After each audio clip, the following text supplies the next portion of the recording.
Welcome to Medicare for All Explained.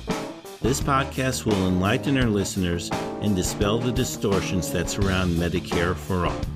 Medicare for All Explained is produced in collaboration with Physicians for a National Health Program and is hosted and produced by Joe Sparks. I'm your host, Joe Sparks. This is episode 91, End ACO REACH. I have discovered that ACO REACH, or REACH, is barely known by people who do not keep up with health policy. I have even talked to physicians who are not familiar with the program. The Trump administration wanted to move people from traditional Medicare to private insurers with direct contracting entities, or DCEs. There was such a protest that the Biden administration supposedly ended the DCE program.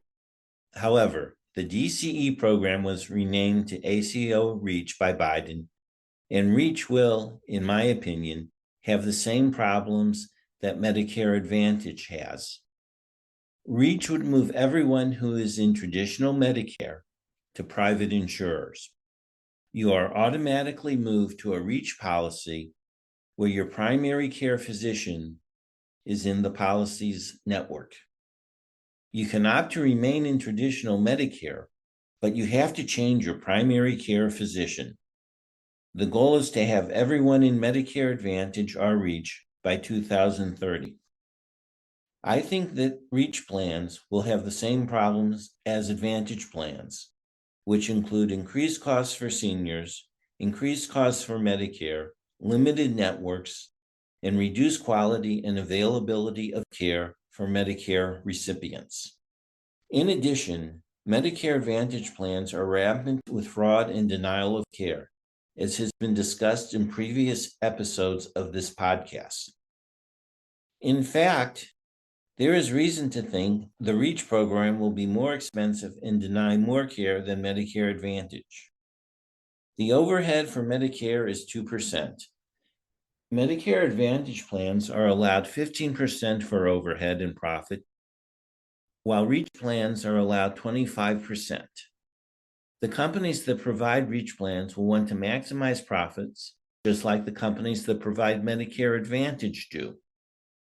This means that the REACH plan providers are likely to upcode and deny care to increase profits.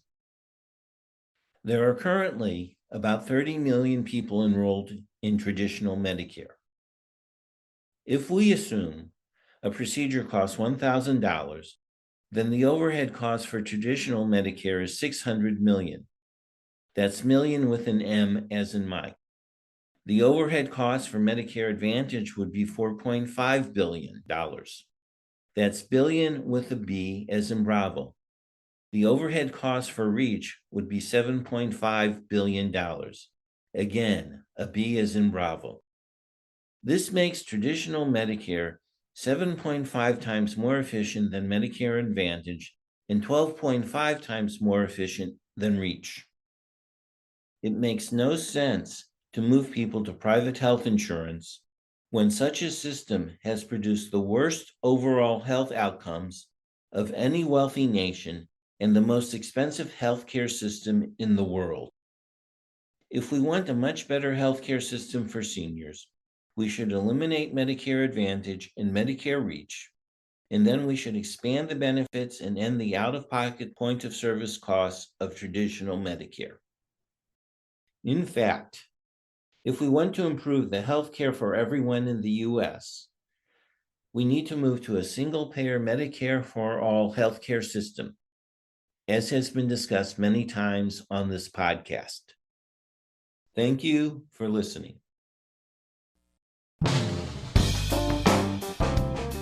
You have been listening to Medicare for All Explained. Remember to tell your family, friends, and colleagues about this podcast. Information about Medicare for All Explained can be found at our website, medicareforallexplained.org. The music for this show is Super Bubbly by Jesse Spillane. The logo was created by Lily Sparks. Thank you for listening.